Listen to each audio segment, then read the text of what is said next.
WCM Kiran Paul చేస్తున్నటువంటి దుర్బోధలు వీటిని వెలుగులోనికి తీసుకొచ్చేటువంటి కార్యక్రమంలో భాగంగా కిరణ్ పాల్ 2 సంవత్సరాల క్రితం చేసినటువంటి ఒక భయంకరమైన దుర్బోధ. అదేంటంటే ఇస్సాకు కొడుకైన యాకోబు ఉన్నాడే, ఇస్సాకు కొడుకైన యాకోబు, ఆ యాకోబు మోసగాడు అని బైబిల్ చెప్పింది. మోసగాడు అని బైబిల్ చెప్పింది. ఆ వ్యక్తి పేరే మోసగాడు. ఆ వ్యక్తి చేసిన పనులు మోసపూరితమైనవి, కపటోపాయంతో కూడుకున్నవి అని బైబిల్ చెప్పింది. మనం వింటున్నాం, చదువుతున్నాం. ఆ మోసగాడైన యాకోబు ఎప్పుడు ఇశ్రాయేలుగా మార్చబడ్డాడు అంటే దేవుని పాదాలు పట్టుకున్నప్పుడు ఆ వ్యక్తి స్వభావం మారింది, ఆ వ్యక్తి భవిష్యత్తు మారింది అన్నది మనం బైబిల్లో చూస్తాం.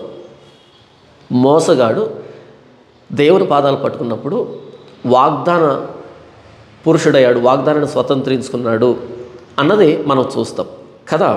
అయితే WCM కిరణ్ పాల్ దీన్ని యాకోబు మోసగాడు కాడు అంటూ ఒక దుర్బోధ 2 సంవత్సరాల క్రితం తెర మీద తీసుకుని వస్తే 2 సంవత్సరాల నుండి ఇప్పటికీ క్రైస్తవం ఈ కిరణ్ పాల్ అనే వ్యక్తిని భరిస్తూ వస్తుంది, ఇంకా ఉపేక్షిస్తూ వస్తుంది. నాకు నిన్న ఈ వ్యక్తి చేసినటువంటి దుర్బోధ, యాకోబు మోసగాడు అనేటువంటి దుర్బోధ నా దృష్టికి వచ్చింది కాబట్టి నా వంతుగా నేను స్పందిస్తున్నాను.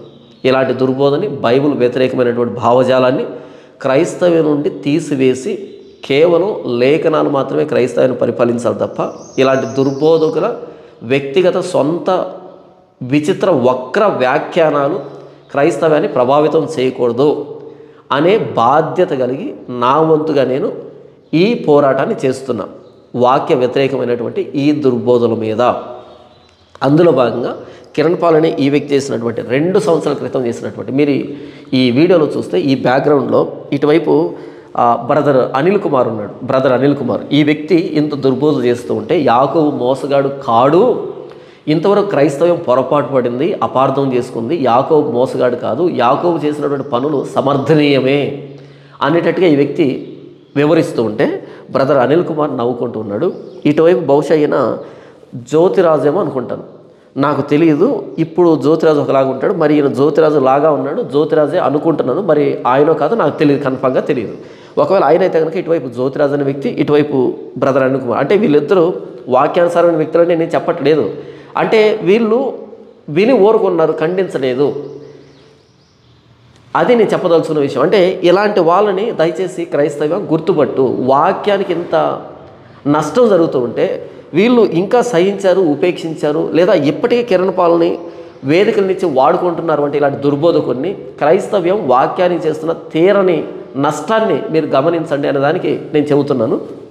సరే, ఇక విందాం కిరణ్ పాల్ చేస్తున్నటువంటి దుర్బోధ ఏంటి అని పూర్తిగా విందాం. అటు తర్వాత ఒక్కో విషయాన్ని మీ దృష్టికి తీసుకొని వస్తారు. బైబిల్ చాలా స్పష్టంగా చెప్పింది ఏంటంటే యాకోబు మోసగాడు అని. యాకోబు మోసగాడని అన్నను మోసం చేశాడు, నాన్నను మోసం చేశాడు, మామను మోసం చేశాడు. అయితే యాకోబు మోసగాడు కాదని కిరణ్ పాల్ చెప్తున్నాడు. ఒకసారి విందాం. ఈ యాకోబు చేసిన మోసంలో రెబ్కాను కూడా పాలిభాగస్తురాలుగా చేసేసాడు. రెబ్కాను కూడా పాలిభాగస్తురాలుగా చేశాడు. మీకు ఒక విషయం చెబుతాను.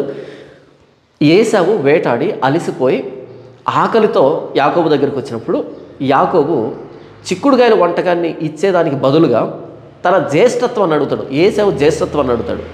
అది మోసం కదా, కపటం కదా. అన్న ఆకలితో వచ్చి కూర అడిగితే అసలు అడగకముందే తమ్ముడు పెట్టాలి. మన శత్రువు ఆకలితో మన ఇంటికి వచ్చినా సరే మనం భోజనం పెడతాం, తిరిగి డబ్బు అడగం కదా. మన ఇంటికి వచ్చి శత్రువు కానీ ఎవరైనా సరే భోజనం అడిగితే భోజనం పెడతాం. ఇది నైతిక బాధ్యత, మానవత్వం, కనీస మానవత్వం కదా. అయితే సొంత అన్న వేటాడి వేటాడి వేటాడి పరిగెత్తి అలిసిపోయి ఆకలితో వచ్చి నేను చచ్చిపోతున్నాను, నాకు ఆ కూర ఇవ్వు అని అన్నప్పుడు ఆ కూర ఇవ్వవలసినటువంటి నైతిక బాధ్యత, మానవత్వం అన్నది, ఆ సహోదర భావం అన్నది యాకోబుకు లేకపోగా యాకోబు తిరిగి ఏశావుని జ్యేష్ఠత్వాన్ని అడిగాడు. ఎందుకు జ్యేష్ఠత్వాన్ని అడిగాడు అంటే జ్యేష్ఠ కుమారుడికి రెట్టింపు ఆస్తి వస్తుంది, రెట్టింపు ఆస్తి వస్తుంది. ఇది ధర్మశాస్త్రం చెప్పింది. కానీ దీనికి కిరణ్ పాల్ ఇచ్చిన వక్ర భాష్యం ఏంటంటే రెబ్కా అంట చిన్నతనం నుండి నాయనా దేవుడు జ్యేష్ఠుల్ని వాడుకుంటాడు, దేవుడు వాడుకునేవాడు గొప్పవాడు, దేవుడు వాడుకునే వంశం గొప్పది, కాబట్టి జ్యేష్ఠుల నుంచి నీవు రావాలి, నువ్వు జ్యేష్ఠుడు కావాలి, కాబట్టి జ్యేష్ఠత్వం నీకు కావాలని చిన్నతనం నుంచి తల్లి చెప్పిందంట. అందుకని జ్యేష్ఠత్వాన్ని అడిగాడంట యాకోబు. ఎంత భయంకరమైన దుర్బోధ కదా, ఎంత భయంకరమైన దుర్బోధ కదా. అసలు కన్న తల్లి పెద్ద కుమారుడి జ్యేష్ఠత్వాన్ని చిన్న కుమారుడికి రావాలని ఎందుకు అడుగుతుంది? అయినా జ్యేష్ఠత్వం అనేది ఇచ్చేదా? జ్యేష్ఠత్వం అనేది ఒకరి నుంచి ఒకరికి వస్తుందా? ముందు పుట్టాడు ఆ వ్యక్తి జ్యేష్ఠుడు, అది రివర్స్ ఎలా అవుతుంది? కాదు కదా. కానీ రెబ్కా అంట పెద్ద కుమారుడుకునే జ్యేష్ఠత్వం చిన్న కుమారుడు కావాలి అని అనుకుందంట. అలా మోటివేట్ చేసిందంట, చిన్నప్పటి నుంచి చెప్పిందంట. ఎందుకంటే జ్యేష్ఠుల్ని దేవుడు వాడుకుంటాడని చిన్నతనం చెప్పిందంట. అసలు జ్యేష్ఠుల్ని దేవుడు వాడుకుంటాడు, చిన్నవారిని వాడుకోడని బైబిల్ ఎక్కడుంది కిరణపాల్? సరే మీరు విందురు. కానీ ఇకపోతే ఏశావు యాకోబులు ఇరువురు ఈ రెబ్కా గర్భంలో పెనుగులాడుతున్నప్పుడు, రెబ్కా ఆ నొప్పిని భరించలేక దేవుని సన్నిధికి వెళ్ళినప్పుడు దేవుడు ఏం చెప్పాడు? పెద్దవాడు చిన్నవాడికి దాసుడవుతాడు, పెద్దవాడు చిన్నవాడికి దాసుడవుతాడు అని చెప్పాడు. అంటే దాని అర్థం ఏంటి? చిన్నవాడిని వాడుకుంటాను అని. మరి చిన్నవాడిని వాడుకుంటానని ఇంకా పిల్లలు పుట్టక ముందే రెబ్కాకు దేవుడు చెబితే, మరి అలాంటి రెబ్కా జ్యేష్ఠుల వంశాన్ని దేవుడు వాడుకుంటాడు కాబట్టి నువ్వు జ్యేష్ఠుడు కావాలని యాకోబుతో ఎందుకు చెప్తుంది? అసలు అలా మన బైబిల్లో ఉందా? లేదు కదా. కానీ కిరణ్ పాల్ రెబ్కమ్మను కూడా తన పాపలో పాలిభాగస్తురాలుగా చేస్తున్నాడు. పెద్దవాడు చిన్నవాడికి దాసుడు అవుతాడని రెబ్కాతో చెబితే దేవుడు చిన్నవాడిని వాడుకుంటాడని కదా దాని అర్థము. మరి ఇంత తెలిసిన రెబ్కమ్మ నీకు జ్యేష్ఠత్వం కావాలి, నువ్వు జ్యేష్ఠుడు కావాలని యాకోబుతో ఎందుకు చెప్తుంది? అసలు చెప్పదు కదా. అంటే యాకోబు చేసిన పాపంలో రెబ్కమ్మను కూడా పాలిభాగస్తులుగా చేసేటువంటి కార్యక్రమం కిరణ్ పాల్ చేశాడు. ఇంత వక్రంగా ఇంత వ్యతిరేకంగా మాట్లాడుతుంటే, లేఖనాలను నష్టపరుస్తూ ఉంటే, ఇటువైపు జ్యోతిరాజు ఇటువైపు బ్రదర్ అనిలు, మరి ఎదురు ఎవరున్నారో తెలియదు కానీ 2 సంవత్సరాలుగా దీని గురించి స్పందించలేదు. సరే ఇప్పుడు వినండి పూర్తిగా. జరుగుతాయి. ఆమె ఫైనల్గా ఒక్కటి చెప్తాను, మనలో ఉన్న మిస్టేక్స్ ఎలా ఉన్నాయో, మనం గ్రంథానికి ఎంత దూరంగా ఉన్నామో తెలిస్తే ఈ పుస్తకాలు, మనలో ఉన్న మిస్టేక్స్ ఎలా ఉన్నాయో మనం గ్రంథానికి ఎంత దూరంగా ఉన్నాం అంటే, ఈ యాకోబుని గురించి అందరూ మిస్టేక్ పొరపాటు పడ్డారు, గ్రంథానికి చాలా దూరంగా ఉన్నాం. అంటే బైబిల్ సరిగ్గా చదవలేదు మనం. యాకోబు మోసగంటే బైబిల్ సరిగ్గా చదవలేదు, అదే చెబుతున్నాడు. వినండి. నేనేం రాశానో కూడా మీకు చిన్న ఐడియా వస్తుంది కదా. యాకోబు ఎలాంటి వాడు అని అడిగితే అందరు చెప్పే మాట ఏమిటి? మోసగాడు. కానీ ఒక WCM ప్రకటిస్తుంది యాకోబు మోసగాడని బైబిల్లో లేదు. అందరూ ఏం చెప్తారు అంటే యాకోబు మోసగాడని. కానీ ఒక WCM ప్రకటిస్తుంది. WCM అంటే అదేమైనా బైబిల్కి ప్రత్యామ్నాయమా కిరణ్ పాల్? WCM అనే ఆ సంస్థని బ్రాండ్ను పెంచుకోవడానికి, WCMని స్థాపించిన కిరణ్ పాల్ తన బ్రాండ్ను పెంచుకోవడానికి, ఈ వ్యక్తి సొంత డబ్బా కొట్టుకోవడానికి బైబిల్లో ఉన్న వాక్యాన్ని వక్రీకరిస్తున్నాడు, బైబిల్లో ఉన్న గంభీరమైన సత్యాన్ని వక్రీకరిస్తున్నాడు, వక్ర భాషని చెబుతున్నాడు. WCM అంటే అదేమైనా బైబిల్ ప్రత్యామ్నాయమా కిరణ్ పాల్? WCM దుర్బోధ. సెవెంత్ డే ఎలాగో, బ్రెన్హామ్ ఎలాగో, యెహోవా సాక్షులు ఎలాగో, WCM కల్ట్. WCM అనేది కల్ట్ దుర్బోధ శాఖ. వినండి. యాకోబు ఎలాంటి వాడు అని అడిగితే అందరు చెప్పే మాట ఏమిటి? మోసగాడు. కానీ ఒక WCM ప్రకటిస్తుంది యాకోబు మోసగాడని బైబిల్లో లేదు. యాకోబు మోసగాడని బైబిల్ ప్రకటించలేదు. యాకోబు అనే పదానికి అర్థం చెప్పబడిందే కానీ యాకోబు ఎవరిని ఎప్పుడు బైబిల్లో మోసం చేయలేదు. అంత మాట అన్నారేంటి కిరణ్ పాల్ గారు అని మీరు ఇప్పుడు నా మీద కోపానికి వస్తారు. కానీ ఒకటి మాత్రం చెప్పాలి, 3 విషయంలో యాకోబు మీద నేరస్థాపన ఉంది. 1, తండ్రిని మోసం చేశాడు. యాకోబు మోసగాడని బైబిల్లో లేదంట. యాకోబు ఎవరిని ఎప్పుడు మోసం చేయలేదంట. కానీ 3 విషయాల్లో యాకోబు మీద నేరస్థాపన ఉందంట, నేరారోపణ ఉందంట.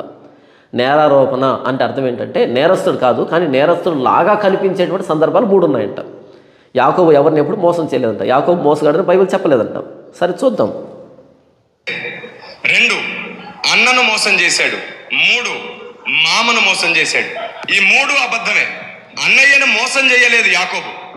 యాకోబు తన వంట తాను చేసుకుంటుంటే ఆయన వచ్చాడు, బాబు నాకు ఆ వంట కావాలి, ఆకలితో ఉన్నానంటే వెంటనే యాకోబు మాట అన్నాడు. తల్లి నేర్పించింది యాకోబుకి ఏమిటో తెలుసా? బాబు, వెండి బంగారాల కంటే ఆస్తిపాస్తుల కంటే సర్వోన్నతుడైన దేవుడు ఏ వంశాన్ని వాడుకుంటాడో అంతకంటే గొప్ప దీవెన లేదు, అది జ్యేష్ఠులలో నుండే వస్తుందని దేవుడు చెప్పాడు. నువ్వు జ్యేష్ఠుడవ్వాలి. జ్యేష్ఠత్వాన్ని దేవుడు సర్వోన్నతుడైన దేవుడు వాడుకునే వంశం గొప్పది కాబట్టి నువ్వు జ్యేష్ఠుడు కావాలి, జ్యేష్ఠత్వాన్ని సంపాదించాలని తల్లి చెప్పిందంట. ఎక్కడ చెప్పింది? బైబిల్ ఎక్కడుంది? దేవుడు జ్యేష్ఠులను వాడుకుంటాడని బైబిల్ ఎక్కడుంది? పెద్దవాడు చిన్నవాడికి దాసుడు అవుతాడని కదా చెప్పింది రెబ్కమ్మ గర్భంతో ఉన్నప్పుడు. మరి ఇంత స్పష్టంగా చెప్తే మరి రెబ్కమ్మను కూడా ఎంత తప్పుగా చిత్రీకరించాడు చూడండి. ఇది పాపం కదా, బైబిల్ వక్రీకరించడం కదా, బైబిల్ వాక్యాలని దుర్వినియోగం చేయడం కదా. సంపాదించుకోవాలి, నువ్వు దేవునికి వేదికగా అని తల్లి యాకోబుకు నేర్పించింది. వెంటనే నువ్వు జ్యేష్ఠుడవ్వాలి, జ్యేష్ఠత్వాన్ని సంపాదించుకోవాలి, నువ్వు దేవునికి వేదికగా మారాలని తల్లి యాకోబుకు నేర్పించింది. వెంటనే ఏమడిగాడో తెలుసా? ఆయన డబ్బు అడగలేదు, బంగారం అడగలేదు, ఆస్తిపాస్తులు అడగలేదు, నీ వాట నాకు ఇవ్వ. ఇదంతా తల్లి నేర్పించిందంట. జ్యేష్ఠత్వాన్ని అడగమనేది తల్లి నేర్పించిందంట. వెంటనే యాకోబు డబ్బు అడగలేదంట, బంగారం అడగలేదంట, వాట అడగలేదంట. ఒకవేళ ఇవి అడిగి ఉన్నా సరే బాగుండేది. మీకు అర్థమయ్యేటట్టు చెప్తాను వినండి. నా చేతిలో మొబైల్ ఉంది కదా, విలువైన మొబైల్ ఇది. ఉదాహరణకి 10,000 అనుకుందాం, 10,000 రూపాయలు మొబైల్ అనుకున్నాను. ఇది కాసేపు నేను ఆకలితో ఉన్నాను, మీరు ఏదో దోశ వేస్తున్నారు, లేకపోతే ఏదో వంట వండుతున్నారు, మీరెవరో నాకు తెలియదు, వంట వండుతున్నారు. నేను వచ్చాను మీ దగ్గరికి, అన్న కొంచెం నాకు ఆ దోశ ఇస్తారా, నాకు ఆకలిగా ఉంది, చనిపోతున్నాను అని అన్నాను. అప్పుడు వెంటనే మీరు ఒక 20 రూపాయల డబ్బు లేకపోతే 30 రూపాయల డబ్బు అని అనకుండా ఆ మొబైల్ బాగుంది, ఆ మొబైల్ ఇవ్వు అన్నారనుకోండి. ఇక నేను ఎటో చనిపోతున్నాను, ఆకలితో అలమటించిపోతున్నాను, చనిపోయే నాకు ఈ మొబైల్ ఉంటే ఏంటి లేకపోతే ఏంటని ఈ మొబైల్ ఇచ్చి 10,000 రూపాయల మొబైల్ ఇచ్చి ఆ దోశ తిన్నాను అనుకోండి, వెళ్ళిపోయాను నేను. మీ చేతికి మొబైల్ వచ్చింది. మరుసటి రోజు ఎవరో చూసి అరే మొబైల్ భలే ఉంది, ఎలా వచ్చిందో ఎలా సంపాదించావంటే, ఏం లేదు నిన్న ఒక వ్యక్తి ఆకలితో వచ్చాడు, ఆ వ్యక్తికి దోశ అడిగాడు, ఆకలితో చనిపోయే పరిస్థితిలో నేను ఆ వ్యక్తి మొబైల్ అడిగాను, అలా మొబైల్ ఇచ్చి దోశ తిని వెళ్ళిపోయాడు, అలా వచ్చి నాకు మొబైల్ అన్నాడు. అప్పుడు ఆ వింటున్న వ్యక్తి ఈ వ్యక్తిని ఎలా చూస్తాడు? అబ్బా ఎంత తెలివైన వాడివరా అని అంటాడా? లేకపోతే ఒరే చనిపోయే ఆకలితో వస్తే అలాంటి వ్యక్తి చేతిలో ఉన్న మొబైల్ను తీసుకున్నావే, నువ్వు అసలు మనిషివేనా, మానవత్వం ఉందా అని అంటాడా అనడా? నాకు తెలిసి మానవత్వం ఉన్న ఎవడైనా ఇదే అంటాడు. ఎందుకంటే అవసరంలో ఉండి వచ్చి అడిగిన వాడిని దోచుకోవడం అన్నది, వాడి అవసరతను బట్టి వాడిని ఆసరాగా చేసుకుని వాడిని దోచుకోవడం అన్నది కపటం, అది మోసం, అది మానవత్వం కాదు కదా. ఎవరో వ్యక్తి వచ్చితేనే ఇలా చేస్తేనే మోసం అయితే, ఇప్పుడు నా సొంత సహోదరుడు వచ్చాడు, నా తల్లి గర్భంలో పుట్టిన సహోదరుడు వచ్చాడు, ఆకలితో వచ్చాడు, వాడు అడక్క ముందే నేను భోజనం పెట్టాలి, అడక్క ముందే వాడి ప్రాణాన్ని నెమ్మదిపరచాలి కదా. కానీ వాడు అడిగినా సరే నాకు భోజనం కావాలి, ఆకలితో ఉన్నా అని, అప్పుడు నేను తిరిగి డబ్బు అడిగినా సరే మోసగాన్ని అవుతాను. అన్న దగ్గర డబ్బు తీసుకొని భోజనం పెట్టడం ఏంటి? ఒకటి. లేదా ఒకవేళ డబ్బు తీసుకున్నా ఓకే, కానీ జ్యేష్ఠత్వాన్ని, ముందు పుట్టినటువంటి జ్యేష్ఠత్వాన్ని అడగడం ఏంటి? ఎంత మోసం, ఎంత కపటం. అలా జ్యేష్ఠత్వాన్ని అడిగాడు అంటే ఎంత తాహతాలాడిపోతున్నాడు జ్యేష్ఠత్వం కోసం. జ్యేష్ఠత్వం దేనికి అంటే రెట్టింపు ఆస్తి కోసం. ధర్మశాస్త్రం చెప్పింది జ్యేష్ఠుడికి రెట్టింపు ఆస్తి ఇవ్వాలని. అలా రెట్టింపు ఆస్తి కోసం మాత్రమే ఈ వ్యక్తి అడిగాడు తప్ప ఆశీర్వాదం కోసం కాదు. ఆశీర్వాదం అయితే పెద్దవాడు చిన్నవాడికి దాసుడని రెబ్కాతో చెప్పబడింది. కాబట్టి రెబ్కా ఈ వ్యక్తికి చెప్పలే. అసలు యాకోబు జ్యేష్ఠత్వాన్ని అడిగింది దేనికోసం? ఆస్తి కోసం, ఆశీర్వాదం కోసం కాదు. చిక్కుడుగాయలు కోరించి జ్యేష్ఠత్వాన్ని సంపాదించిన వాడు ఆశీర్వాదానికి ఎలా వారసుడవుతాడు? చిక్కుడుగాయలు కోరించి జ్యేష్ఠత్వాన్ని అడిగిన వాడు ఆశీర్వాదానికి ఎలా వారసుడవుతాడు? కామన్ సెన్స్ కదా ఇది, కామన్ సెన్స్ కదా. మీరు ఒక దోశ నాకు పెట్టి లేదా ఒక పూట భోజనం పెట్టి 10,000 రూపాయల మొబైల్ అడుగుతున్నారంటే మీరు మంచి వాళ్ళని మీ పక్క వ్యక్తి ఎలా అనుకుంటారు? మీరు మంచి వాళ్ళు ఎప్పుడవుతారంటే ఆ వ్యక్తి ఆకలిని చూసి, ఆ వ్యక్తి పరిస్థితిని చూసి భోజనం పెట్టిన తర్వాత, అయ్యా ఏ ఊరో ఏంటో మీకు తెలియదు కానీ భోజనానికి డబ్బులు లేవు కదా, ఇదిగో పట్టండి, ఈ 100 రూపాయలు పట్టండి, మీరు క్షేమంగా మీ ఇంటికి వెళ్ళండి అని చెబితే మంచోడు అవుతాడు. అంతేగాని ఆకలితో ఉన్నవాడి దగ్గర అన్ని ఒలుచుకోవడం అన్నది మంచి పని కాదు. ఒలుచుకోవడమే మంచి పని కాకపోతే మరి జ్యేష్ఠత్వాన్ని అడగడం చిన్న విషయం అనుకుంటారు. ఎంత మోసం, ఎంత కపటం. అలాంటి యాకోబుని ఎంత మంచోని చేస్తున్నాడు. అలాంటి యాకోబు మోసంలో, కపటంలో తల్లిని కూడా పాలిభాగస్తులను చేస్తున్నాడు. పెద్దవాడు చిన్నవాడికి దాసుడు అవుతాడన్న ఆ వాగ్దానాన్ని విన్నటువంటి ఆవిని కూడా పాలిభాగస్తునిగా చేస్తున్నాడు కిరణ్ పాల్. వినండి. అనలేదు, ఒక్కటే మాట అన్నాడు, జ్యేష్ఠత్వం ఇస్తావా అని అడిగాడు. అవును, బలవంతంగా లాక్కున్నాడు యాకోబు. అగ్రిమెంట్ త్రూ ఇష్టంగా జరిగింది అది. ఏసావు ఇష్టపడి ఇచ్చాడు కదా. బలవంతంగా జరగలేదంట ఈ జ్యేష్ఠత్వం అన్నది. అగ్రిమెంట్, త్రూ అగ్రిమెంట్ ఇష్టపూర్వకంగా జరిగిందంట. ఏసావు కూడా ఇష్టపూర్వకంగా ఇచ్చాడంట. ఏసావు కూడా ఇష్టపూర్వకంగా ఇచ్చాడంట. దీన్ని మనసులో పెట్టుకొని తర్వాత నేను రెఫరెన్స్ చూపిస్తాను, మీకు రెఫరెన్స్ చూపెడతాను. ఇష్టపూర్వకంగా ఇచ్చాడంట, జ్యేష్ఠత్వాన్ని ఇష్టపూర్వకంగా ఇచ్చాడంట. త్రూ అగ్రిమెంట్ జరిగిందంట. ఆ అగ్రిమెంట్లో సాక్షి సంతకాలు ఈయన పెట్టాడంట. అగ్రిమెంట్లో సాక్షి సంతకాలు ఈ వ్యక్తి పెట్టాడు. అగ్రిమెంట్లో సాక్షి సంతకాలు ఉంటాయి కదా, ఈయన పెట్టాడు. కిరణపాలు పెట్టాడు. కిరణపాలు ఆ సంఘస్థులు పెట్టుంటారు. ఇష్టపూర్వకంగా జరిగినటువంటి అగ్రిమెంట్ అంటే ఇది. ఎంత దుర్మార్గం, ఎంత వాక్య వ్యతిరేకం ఇది అసలు. వినండి. నేను చావబోతున్నాను, నాకెందుకు జ్యేష్ఠత్వం అని ఇచ్చేశాడు. ఇప్పుడు మోసపోయాడా, మోసగించాడా, అగ్రిమెంట్ జరిగిందా? మరి యాకోబుని ఎలా మోసగాడన్నారు? ఎందుకంటే ఎందరో నీతిమంతులు అన్నారు, ఎందరో పెద్దలు అన్నారు, ప్రవక్తలు, ఇక్కడ మోసం జరగలేదంట, మోసపోలేదంట, త్రూ అగ్రిమెంట్ జరిగిందంట. అయితే ఎంతోమంది నీతిమంతులు కానీ, ప్రవక్తలు కానీ, పరిశుద్ధులు కానీ, అపోస్తులు కానీ యాకోబు మోసగాడు, ఇక్కడ మోసం జరిగింది అని అన్నారంట. అయితే ఇప్పుడు కిరణపాలు ఎంతో విశేషంగా పరిశోధన చేసి దేవుని పాదాలు పట్టుకుంటే అప్పుడు దేవుడు బయలుపరిచాడు ఈ వ్యక్తికి. ఇప్పుడు చెప్తాను ఈ ఆనుమూత్యాన్ని. పిలువబడినటువంటి పేరు మోసిన వారు సార్వత్రిక సంఘమంతా ఈ ప్రస్తావన చేశారు. యాకోబు అనర్గళంగా అబద్ధాలు ఆడేవారు అన్నారు. నేను విస్తారంగా పరిశోధించి దేవుని కాళ్ళు పట్టుకున్న తర్వాత తెలిసింది ఏమిటంటే యాకోబు అబద్ధాలు ఆడేవాడు కూడా కాదు. తల్లి మాట వింటాడు, దేవుని మాట వింటాడు, తండ్రి మాట వింటాడు. యాకోబు ఈయన విస్తారంగా పరిశోధన చేసి దేవుని పాదాలు పట్టుకుంటానంట. అప్పుడు దేవుడు చెప్పాడంట ఈయనకి, డబ్బులు ఇచ్చిన కిరణపాలకు చెప్పాడంట, యాకోబు మోసగాడు కాదంట, అబద్ధాలు చెప్పేవాడు కాదంట. యాకోబు ఎంతసేపు ఉన్నా సార్ తల్లి మాట వింటాడంట, తండ్రి మాట వింటాడంట, దేవుని మాట వింటాడంట. విందాం. విధేయుడు. రెండో విషయం చెప్తాను. తండ్రిని మోసం చేశాడు అన్నారు కదా, తండ్రిని మోసం చేయలేదు. తండ్రి దగ్గరికి వెళ్ళడానికి ముందు తల్లితో మాట అంటాడు, అమ్మా నేను వంచకుడిగా కనబడితే నేను శాపగ్రస్తున్నవుతానమ్మా, నాకు ఈ పని తగదమ్మా అన్నప్పుడు ఆవిడ ఒక మాట అంటది, ఆ శాపం నా మీదకి వచ్చును గాక, నేను చెప్పింది చెయ్యి. తండ్రి దగ్గరికి వెళ్ళేటప్పుడు యాకోబు తల్లితో అంటాడట, అమ్మా నేను వంచకుడిగా కనబడితే నేను శాపగ్రస్తున్నవుతానమ్మా, ఇది తగదన్నాడంట.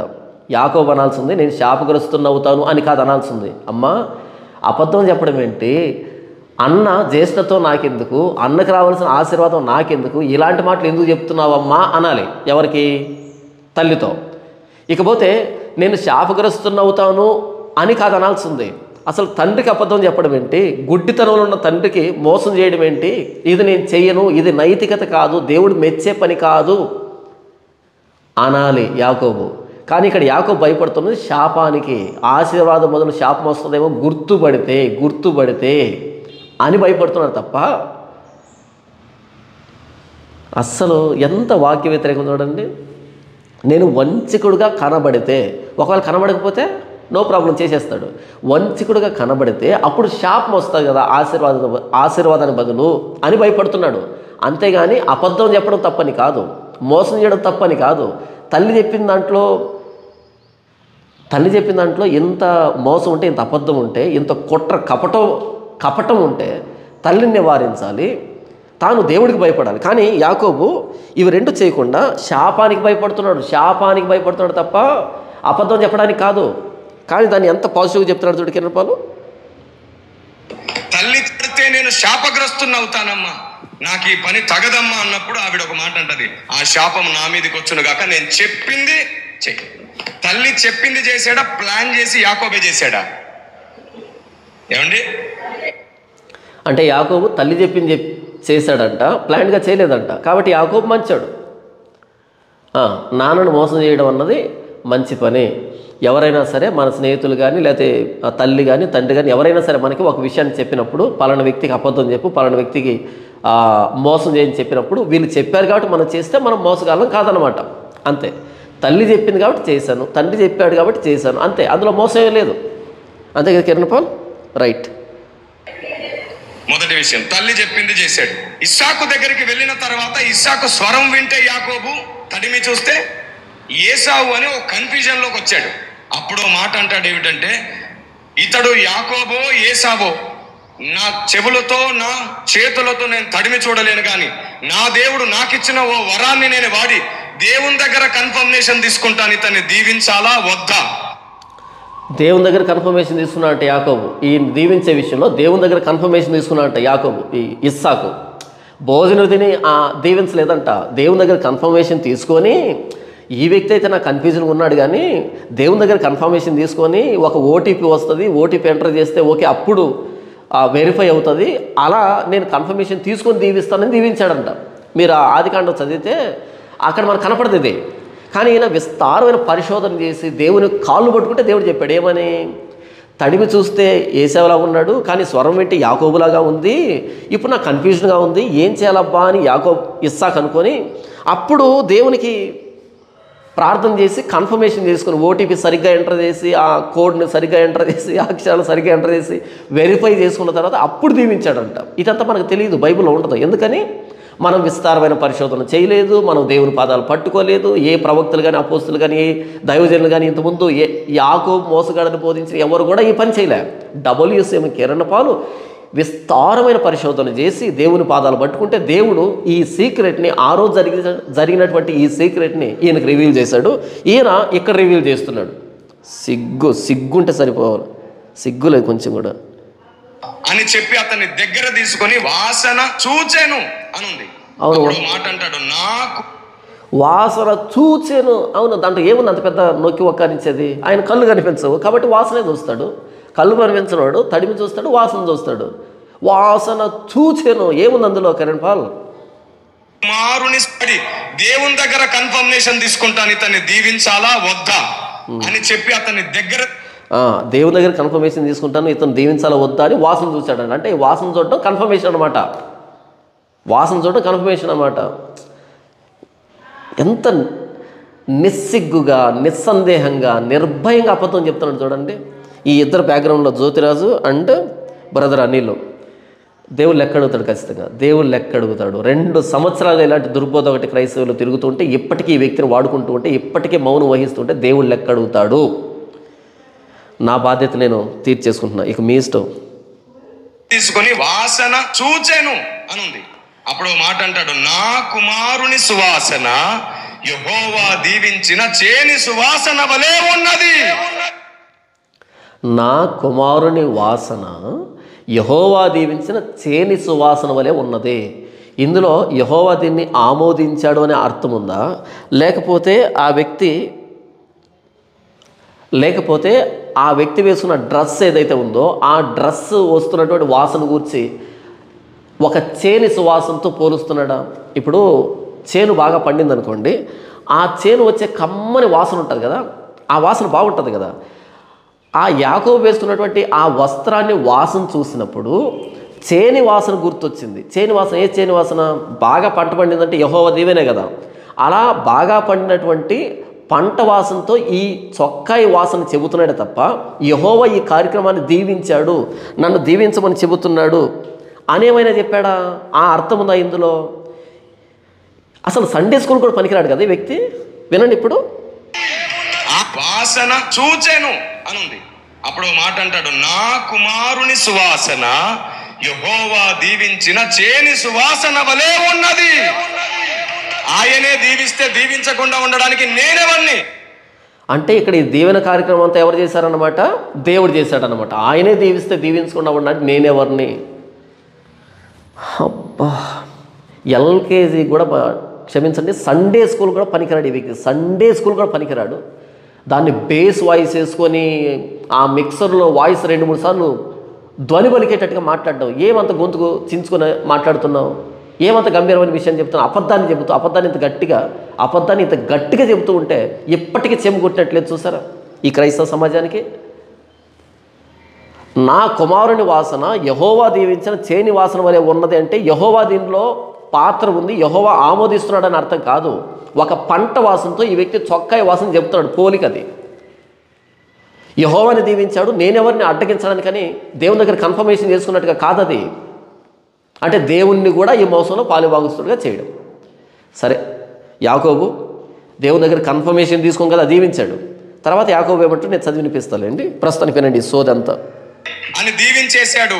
యాకోబును తన తండ్రి అయిన మోసపోయి దీవించాడా, కన్ఫర్మేషన్ తీసుకొని దీవించాడా? ఈ ప్రశ్న జాగ్రత్త మనసులో పెట్టుకోండి. యాకోబుని ఇస్సాకు మోసపోయి దీవించాడా, తండ్రి దగ్గర కన్ఫర్మేషన్ తీసుకొని దీవించాడా? యాకోబుని ఇస్సాకు మోసపోయి దీవించాడా, లేకపోతే దేవుని దగ్గర కన్ఫర్మేషన్ తీసుకొని దీవించాడా?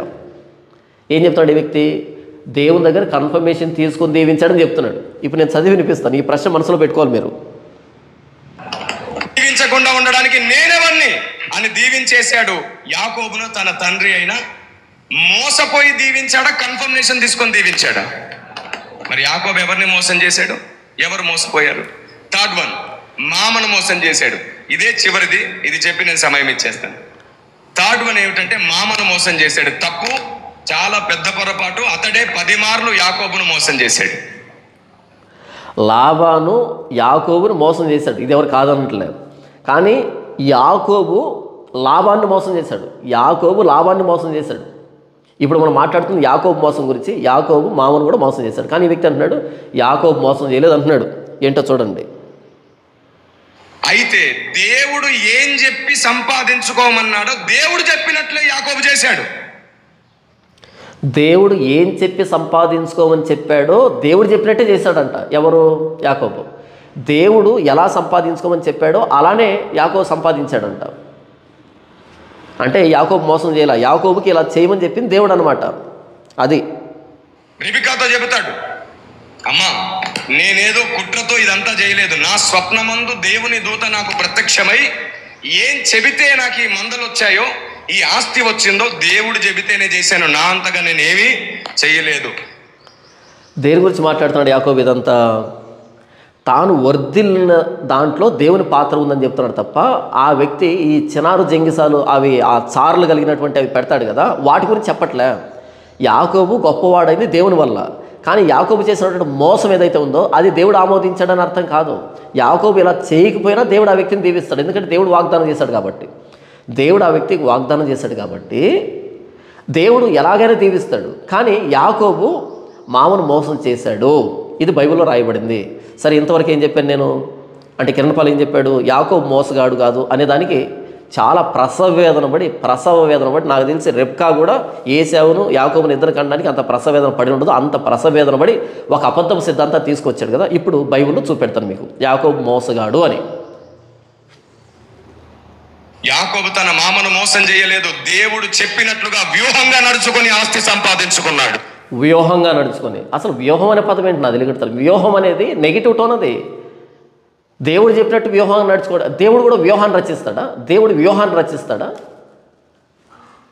దేవుడు ఆశీర్వదించడానికి వ్యూహం ఎందుకు దేవుడికి? దేవునికి స్తోత్రం కలుగునుగాక. నాకు తెలుసు ఈ మాటలని, ఈ ప్రసంగాన్ని, ఈ ఉద్దేశాన్ని సార్వత్రిక సంఘం అంతా అంగీకరించదు. ఎందుకంటే ఈగో ప్రాబ్లం అడ్డొచ్చేస్తుంది. ఈగో, ఎవరైతే దీన్ని తప్పు అంటారో వాళ్ళకి ఈగో. చూడండి, ఇప్పుడు కేజీల కొద్దిగా ఉన్న ఈగో ఇప్పుడు టన్నులైంది. కష్టమే. కానీ నేనంటాను, ప్రతిరోజు నేర్చుకుందాం, ప్రతిరోజు మార్చుకుందాం, దేవుని హృదయంలో చోటు సంపాదించుకోగలుగుతాం. ఆమేన్. ఇలాంటి సంగతులు 3000 పైచిలకు మిస్టేక్స్ చర్చెస్ లో ఉన్నాయి సార్వత్రిక మందట. ఆ సంగతులనే ఈ పుస్తకాల్లో ముద్రించి స్థిరపరిచాం. అబ్బా, ఇలాంటి విషయాలు, ఇలాంటి మిస్టేక్స్ అంట సంఘంలో 3000 కంటే పైగా ఉన్నాయంట. అలాంటి వాటన్నిటిని పుస్తకంలో రాశాడంట. ఆ పుస్తక ఆవిష్కరణ కార్యక్రమంలో మాట్లాడుతున్నాడు ఇదంతా. ఇలాంటి విషయాలు 3000 ఉన్నాయంట. 3000. ఒకటేంటి, దెలీలా సంసోను మధ్య వ్యభిచారం కాదు, అది ప్రేమ. రెండవది ఏంటి, నిన్న మాట్లాడుకున్నాం, ఏం మాట్లాడుకున్నాం? నిన్న ఏదో మాట్లాడుకున్నాం కదా, ఏదో గుర్తుకు రాలేదు. ఒకటి, సంసోను దెలీలా మధ్య అది వ్యభిచారం కాదు, ప్రేమ. తర్వాత వచ్చేసి నిన్నేం మాట్లాడుకున్నాం?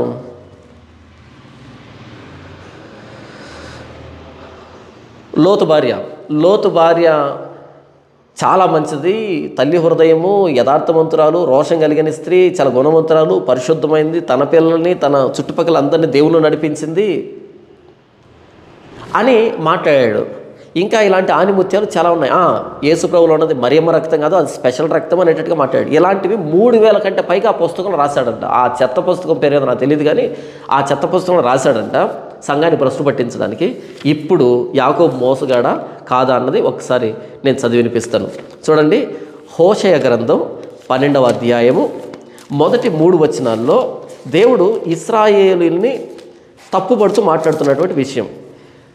ఎఫ్రాయిము గాలిని మేయిస్తున్నాడు. తినాల్సిన దేన్ని?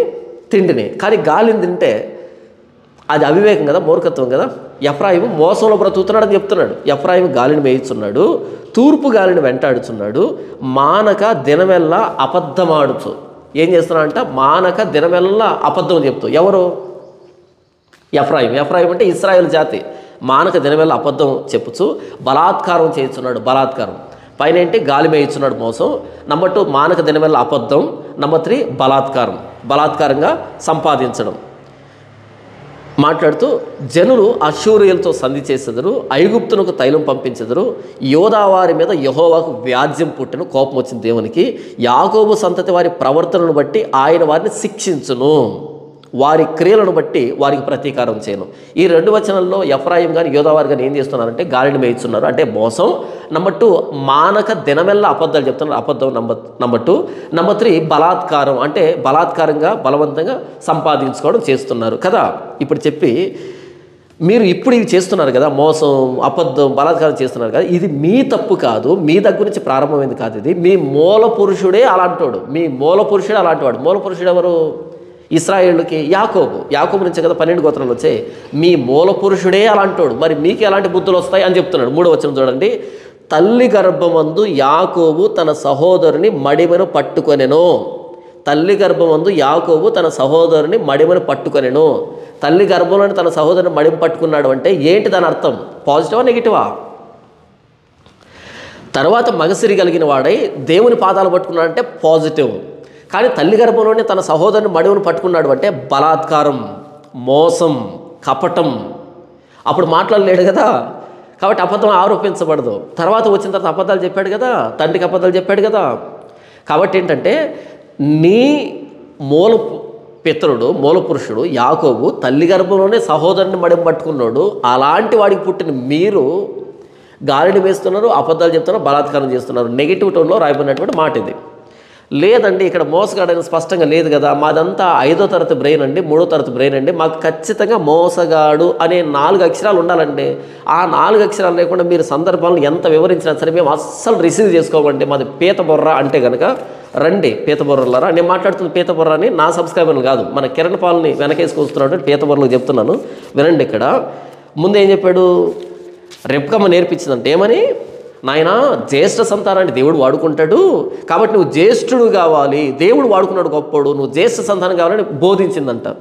25వ అధ్యాయం ఆదికాండము 23వ వచనం. 2 జనపదములు నీ గర్భంలో కలవు. ఎవరు చెప్తున్నారు ఇది? దేవుడు చెప్తున్నాడు. 22వ వచనం.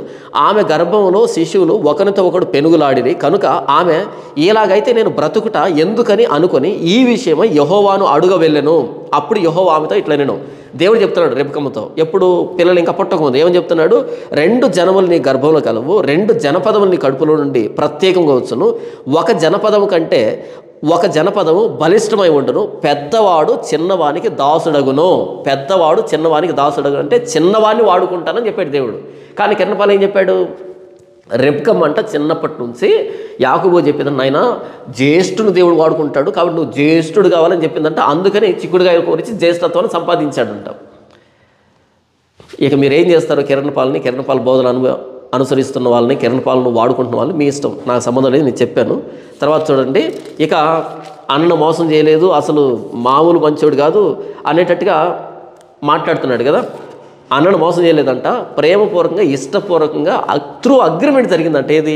ఈ జ్యేష్ఠత్వాన్ని అమ్ముకునేటువంటిది ఎలా జరిగిందంట? ఇష్టపూర్వకంగా జరిగిందంట, మోసం జరగలేదంట అక్కడ. సరే అయితే మరి మోసపోయినటువంటి ఏసావు ఉన్నాడే, ఆయన ఏం మాట్లాడుతున్నాడు చూడండి. 27వ అధ్యాయం ఆదికాండము 36వ వచనం. ఏసావు యాకోబు అను పేరు అతనికి సరిగానే చెల్లినది. యాకోబు అనే పేరు అతనికి సరిగానే చెల్లినది. యాకోబు అంటే ఏంటి? మోసగాడని. అతనికి సరిగానే చెల్లినది. అతడు నన్ను ఈ 2 మార్లు మోసపుచ్చను. అతడు ఈ 2 మార్లు, 2 సార్లు అంటే 1 చిక్కుడుగాయల కూర దగ్గర, 2 ఈ ఆశీర్వాదం దగ్గర. అతడు ఈ 2 సార్లు నన్ను మోసపుచ్చను అని అంటున్నాడు. ఎవరు? ఏసావు. కానీ కిరణపాల్ ఏమంటున్నాడు? అబ్బేబా మోసం జరగలేదు, ఇష్టపూర్వకంగా త్రూ అగ్రిమెంట్ ద్వారా జరిగింది. స్పాట్లో నేను కూడా ఉన్నాను, అది 100 రూపాయల బాండ్ పేపరు, నేను కూడా సాక్షి సంతకాలు చేశాను, ఫస్ట్ నేనే సాక్షి సంతకం చేసింది, అటు తర్వాత మిగతా వాళ్ళు చేశారు అనేటట్టుగా చెప్పుకొచ్చాడు. కానీ ఇక్కడ మోసపోయినటువంటి ఏసావు ఏమంటున్నాడు? ఏసావు యాకోబు అను పేరు అతనికి సరిగానే చెల్లినది. యాకోబు అనే పేరుకి సార్థక నామధేయుడు, సార్థకం చేసుకున్నాడు, మోసగాడుగా నిరూపించుకున్నాడు. ఎలాగంటే ఈ 2 సార్లు నన్ను మోసం చేశాడు ఆ వ్యక్తి అని అన్నాడు, మోసపోయినటువంటి ఏశావు. కానీ మన కిరణ్ పాలు విస్తృతమైన పరిశోధన చేసి దేవుని కాళ్ళు పట్టుకొని ఒక అమోఘమైన విషయాన్ని బయటకు తీసుకొచ్చి లేదు యాకోబు మోసగాడు కాదు అని చెప్పుకుంటే ప్రయత్నం చేశాడు. యాకోబు గురించి అన్నకు తెలుసా, లేకపోతే కిరణ్ పాలు తెలుసా? సరే, ఒకటైపోయింది అన్న విషయంలో. ఇప్పుడు నాన్న విషయంలో ఇంతకు ఏశావు నా కుమారుని వాసన యెహోవా దీవించిన చేని వాసన వలె ఉన్నది అన్నాడు. దేవుని దగ్గర కన్ఫర్మ్ చేసుకున్నాడు, వెరిఫై చేసుకున్నాడు, సరిగ్గా ఓటీపీ ఎంటర్ చేశాడు, డన్ అని టిక్ మార్క్ వచ్చింది అనేటట్టుగా బిల్డప్ ఇచ్చాడు కదా. ఇప్పుడు చూడండి ఇస్సాకు ఏమంటున్నాడు, 35వ వచనం 34వ వచనం. ఏశావు తన తండ్రి మాటలు విన్నప్పుడు దుఃఖాక్రాంతుడై పెద్ద కేక వేసి, ఓ నా తండ్రి నన్ను దీవించమని తన తండ్రితో చెప్పాను. అతడు అంటే తండ్రి ఇస్సాకు, నీ సహోదరుడు కపటోపాయముతో వచ్చి నీకు రావలసిన దీవెన తీసుకుని పోయాను. నీ సహోదరుడు ఎలా వచ్చాడు? కపటోపాయముతో వచ్చి నీకు రావాల్సిన దీవెన తీసుకుని పోయాడు. కపటోపాయం అదేంటి మరి? దేవుడు కన్ఫర్మ్ చేశాడు, దేవుడు నిర్ధారణ చేశాడు అని అన్నాడే, మరి ఇక్కడ లేదే అది. నాయనా ఏమంటారు, నేను దేవుని దగ్గర కన్ఫర్మ్ చేసుకున్నాను, దేవుని దగ్గర కన్ఫర్మ్ చేసుకుంటే దేవుడు ఈ వ్యక్తి అని చెప్పాడు, అందుకని దీవించాలని చెప్పలే. కపటోపాయంతో వచ్చాను నాయన. ఇంకో మాట చెప్పమంటారా? 32వ వచనం. అతని తండ్రి అయిన ఇస్సాకు నీవెవరవని అడిగినప్పుడు అతడు, నేను నీ కుమారుడను ఏశావు అను నీ జ్యేష్ఠ కుమారుడును అనగా, నేను నీ కుమారుడిని జ్యేష్ఠ కుమారుడు ఏది భోజనం తీసుకొచ్చి. అప్పుడు ఇస్సాకు చూడండి 33వ వచనం. ఇస్సాకు మిక్కుటముగా గడగడ వణుకుచు, అట్లయితే వేటాడిన భోజ్యమును నా యొద్దకు తెచ్చిన వారెవరు? అట్లయితే వేటాడిన భోజ్యాన్ని తెచ్చింది ఎవరు? ఇంతకు ముందు అతడు మిక్కుటముగా గడగడ వణుకుచు కాదు, మిక్కుటముగా అంటే విపరీతంగా వణికిపోతున్నాడు. ఎందుకు వణుకుతున్నాడు? యెహోవా కన్ఫర్మ్ చేశాడా? యెహోవా కన్ఫర్మ్ చేయలే. పోలికది. చేని వాసన ఎంత కమ్మగా ఉంటుందో ఈ చొక్కాయ వాసన అంత కమ్మగా ఉందని పోలిక తప్ప యెహోవా నిర్ధారించాడని కాదు. సండే స్కూల్కి కూడా పనికిరానటువంటి చెత్త నాలెడ్జ్ని పెట్టుకొని క్రైస్తవైన భ్రష్టు పట్టిస్తున్నటువంటి కిరణ్ పాల్ ఇలాంటి చెత్త బోధని ముసిముసి నవ్వుకుంటూ ఆమోదించినటువంటి వీళ్ళు ఇప్పటికీ కిరణ్ పాల్ వాడుకుంటున్నటువంటి వాక్యం మీద ఏమాత్రం గౌరవం లేనటువంటి క్రైస్తవ సమాజం. నా బాధ్యతగా మీ ముందుకు తీసుకొచ్చాను.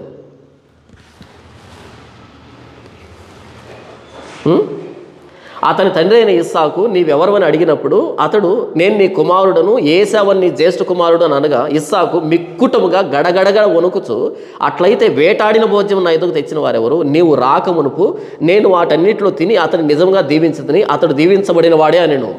ఏశావు తన తండ్రి మాట విన్నప్పుడు దుఃఖాక్రాంతుడై పెద్ద కేక వేసి, ఓ నా తండ్రి నన్ను దీవించమని తన తండ్రితో చెప్పాను. అతడు, నీ సహోదరుడు కపటోపాయంతో వచ్చి నీకు రావలసిన దీవెన తీసుకుని పోయాను. కపటోపాయంతో వచ్చి నీకు రావాల్సిన దీవెన తీసుకుని పోయాడు.